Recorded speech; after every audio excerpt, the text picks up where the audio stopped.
Okay, today is Keys to Success number 103, and many of these are rehashes. This is actually an enhanced rehash of Keys to Success number 36, which is the social aspects of your program and ways to handle them. Dr. Martin Rutherford, certified functional medicine practitioner, chiropractor.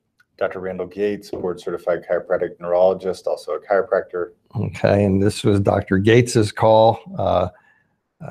So usually you have something to say when you decide on that. I mean, the social aspects we've talked about, and for me, it's always still the same. Food is like the cornerstone of our universe in a sense of, especially now it's become so much more social. We're here in Reno, Nevada, for those of you who are not. It's now becoming a foodopolis. Every day in the newspaper, there's 3 or 4, or at least every week, there's 3 or 4 new articles on new restaurants. People are becoming creative. The Midtown is becoming a food and bar area. So it's promoted is the point. It's always there. The point is that it's the concept is being put out that new ways of looking at old foods and new ways of putting them together. And then we're kind of left out of that to some degree, in a sense of we being those of us who are on restricted diets. I personally have celiac, so I have to be even a little bit more careful in a sense of, you know, who's making what where and things of that nature. So it can be a challenge to go out to restaurants. In a lot of ways, for me, it's just better not to go, but going out and just sticking to, I mean, for me, I mean, and I'm a little extreme sometimes. For me, it's like I either don't go or I make sure I go with people who understand what my problem is relative to having to eat properly.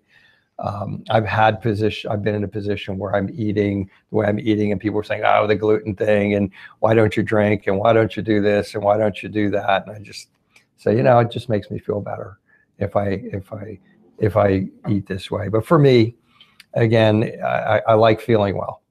I think I have a good work ethic. It's important to me to come in here and do my job. So I have this thing in front of me right here all the time saying, I want to be well.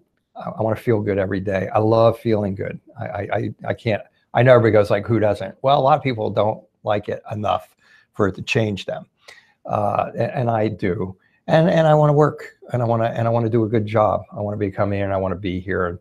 And so all these things are my motivating factors. So those are the things that help me. Dr. Gates was the one who kind of pointed this out this morning. And I think he has as restrictive a diet as I have at this point in time, I think. And it's a challenge. We eat together on Saturday morning, so Saturday mornings are not a problem. And the people there know that we're weird, so they don't hassle us. But yeah, and we've introduced some foods. We're both vegetarians. We don't eat eggs. We've introduced some foods, but not a lot into our diet. Like we can have potatoes, we can have almond products. But compare and contrast that with most of you on the diet. You all have meat for the most part. After 2 weeks, most of you have eggs. So there are a lot of options. I think we've come up against this and against this and against this. And one of the best phrases I've heard one of our patients articulate this in is, you know, we go and we break bread with our fellow human beings. As you said, I mean, our whole lives are based around food. A lot of us enjoy eating out. You know, some of you don't like to eat out. That's fine. But a lot of you do. I enjoy eating out. It's kind of a nice, relaxing activity. Yeah. But the element is, again, that, you know, there's nothing I can eat. What can I eat? And you hinted on the psychology aspect of it. I think really what it boils down to is, why are you doing this diet? Are you doing this diet because you just want to go through the program, you want to feel better for a little while? Are you doing the diet because we're telling you to do the diet? Or are you doing the diet because you own it and you want to feel better? Dr. Rutherford made the key point that he wants to feel better. He wants to feel better so he can work. I knew Dr. Rutherford when he wasn't on the diet, and I can tell you vast differences in his ability to articulate words and think and communicate with people. It's just like night and day. Frankly, even my own situation was pretty drastic from when some of you knew me when I was about 60 pounds heavier. And and has other issues. So once we finally come to that epiphany of why you want to do the diet, that's the main thing, because once you get that psychology, it's not as big of a deal to eat out, frankly, because there's going to be always something that you can find to eat. If you're on a baseline diet, why can't you go and have a steak and a sweet potato, or a steak and mixed vegetables? We go to the Grateful Gardens. What do we have? We have like spinach and some potatoes, you know, because we can eat white potatoes at this point. There's nothing glamorous about that, but it's still a nice meal. And many of you are concerned about the gluten contamination at restaurants, rightfully so. What we found the best way to do it is just to talk to the manager, ask for the manager to come over, say, I have a gluten-related problem. If there's any gluten on this meal, you're going to hear from me. That usually gets the message communicated, because you just have to realize that in the restaurant industry, you worked there in college, I worked there in college. Most of the people working in the back of a restaurant are pretty taxed stress-wise. Lots of times they work 2 jobs.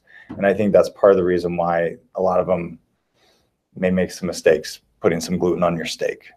You know what I mean? So I really think that's the answer. It's all about your psychology going into it, and being firm that you're not going to deviate from your diet because somebody is sitting there harassing you about not eating gluten, or your spouse is saying, can't you have a little bit of this or a little bit of that just once? You got to own this. Simple fact of the matter. It's like going to the gym, is going to exercise, doing anything in life. You got to own it, because if you don't own it, you're going to be persuaded to go another direction. Yeah.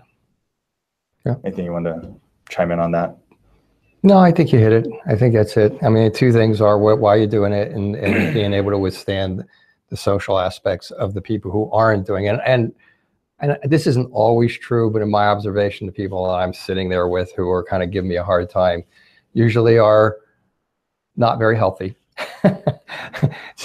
and they can't understand why, you know, I'm not eating the way they're eating, or drinking the things they're drinking, or smoking cigars, or whatever it is. And it's not a judgment call or relative to some sort of moral or some sort of ethic. It's a matter of our physiology in general doesn't tolerate that well. When you start getting autoimmune problems and you start having stress hormones hitting everything in your system, you become far more sensitive. And so you just have to kind of, you know, you just kind of have to like realize that, and hold your ground, and realize that they don't realize that, and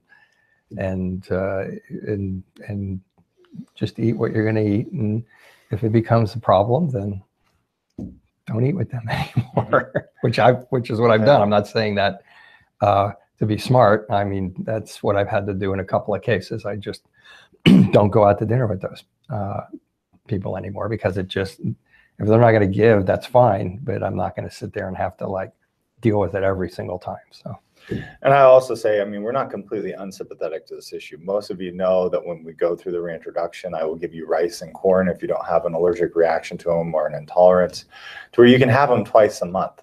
So that really opens things up. So you can go to a Mexican dinner and have rice and corn tortillas. For most of you who are in the maintenance phase, you can go have a gluten-free pizza if you're okay with dairy products, or just get the gluten-free pizza without cheese on it.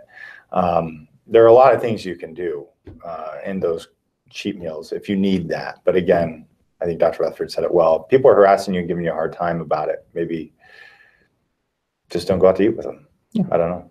So I think that pretty well summarizes it. That's direct and to the point.